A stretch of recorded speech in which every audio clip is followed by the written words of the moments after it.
a band with incredible chemistry. How you doing? It's Dean, and we're going to react now finally to this album, Opiate, which is the very first EP that Tool did. I've already reacted to pretty much, all the recorded Tool music that's been put out. Unfortunately, I didn't do album by album. I wish I'd done that. I was just new to reaction channel kind of thing, so I was reacting to one song, and of course, clumps of songs. Sweat is the first one, so let's start with Sweat. Here we go. Sorry, Sweat got blocked by YouTube, so you can see the video of that reaction, which is linked below in the pinned comment and in the description box. A thoroughly enjoyable piece, and very distinct, really. It sounds like proper Tool, It sounds like, right away, I recognize Tool. Of course, Maynard is vocals. Adam's guitar. Now, the bass players, I always get mixed up now, because I know they had a different bass player when they started out. Justin Chancellor, he's the newer one, isn't he? So let's just check the lineup here for a second. Hold on. Opiate features 7 songs spanning 6 tracks, 2 of which are live recordings. Most versions of the EP feature the hidden 7th song, titled The Gaping Lotus Experience. Along with Undertow, many Tool fans consider Opiate to be the band's heaviest album. Really? So far, I wouldn't agree. I don't think it's their heaviest at all. It's heavy. It doesn't seem like their heaviest. Well, we'll see. Doesn't matter. Let's just listen to the music. That's what it's all about. It's the music. So what's the next track? Hush. Oh, I forgot to look who was the bass player.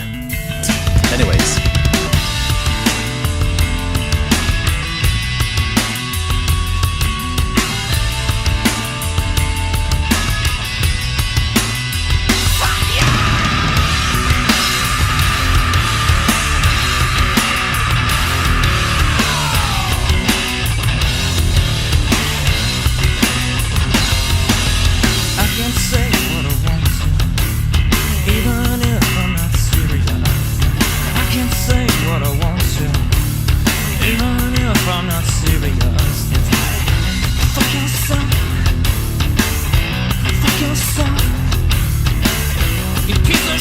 Why don't you just go kill yourself and say I can say what I want to, even if I'm not serious.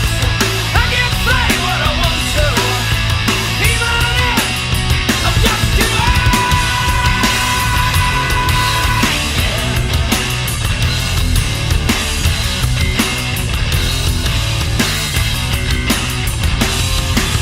People tell me what to say.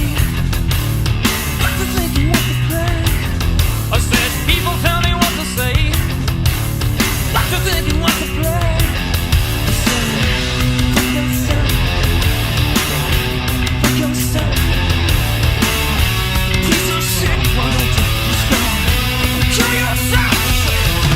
I can say what I want to, even if I'm not serious. I can say what I want to, even if I'm just kidding.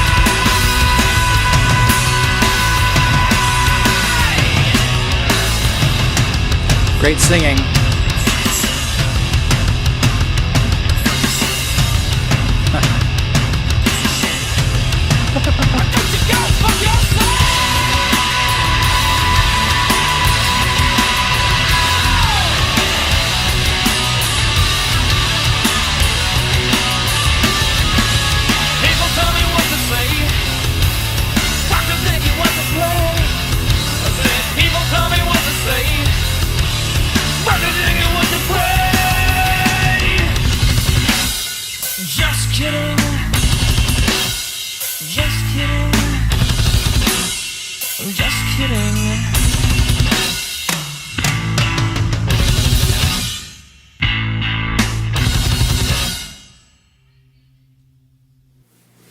Cool tune. This is a fun album. I like this a lot. So yeah, the bass player Paul D'Amour. Okay, Paul D'Amour. I gotta remember that. Paul D'Amour. Of course, Danny Carey has been with them all along, it looks like, and Danny, his whole drum sound has changed since this EP, this Opiate one, and you can tell he's definitely matured as a drummer.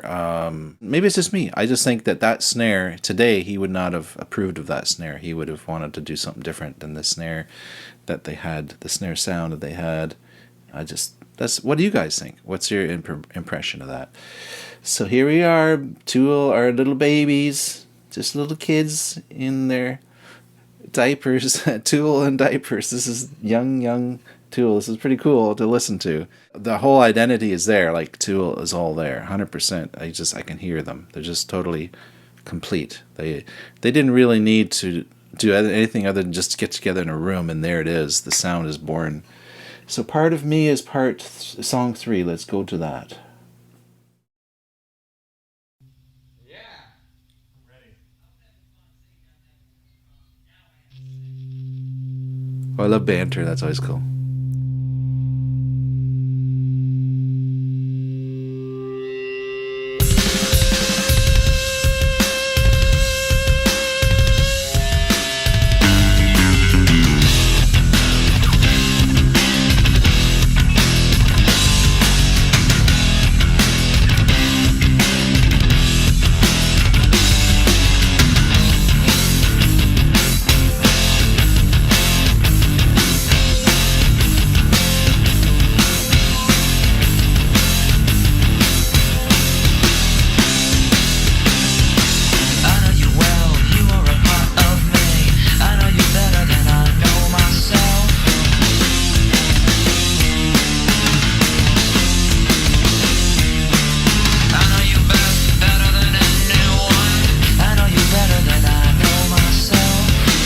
This little part here, that's really brilliant. You are a part of me.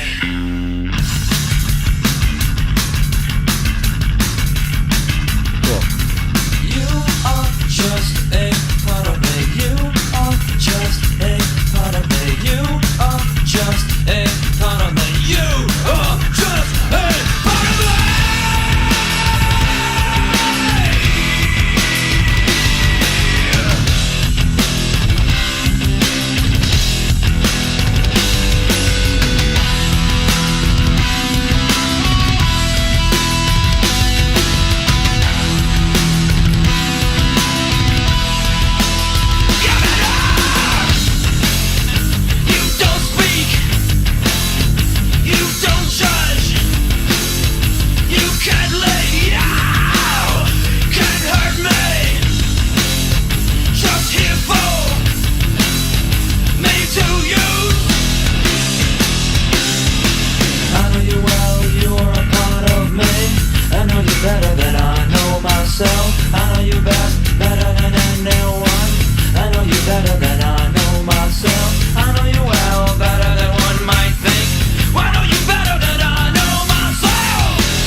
To me, they sound youthful. And fun. Like, I really love this album so far. These songs have all been great. They're sort of like, yeah, I could get into this, man. If I was gonna be part of the band or something, say I was auditioning for the band, I'd be like, yeah, I want to be part of this. Mind you, funny enough, back in the day, literally when they were new and this was coming out, for example, I would not have liked it at all. It took me a long time to get into some of the more harder edge kind of metal stuff like this, because this is more like alternative metal, I guess you could say. And yeah, I wasn't really in love with that kind of stuff back in the 90s when it came out, I guess. Cold and Ugly live. Cool. Let's check out Cold and Ugly live. Turned up. that Bob Marley wannabe motherfucker out of here.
That's cool.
Yeah, so that clearly establishes that they are a live act. They can do a kick-ass show without a doubt.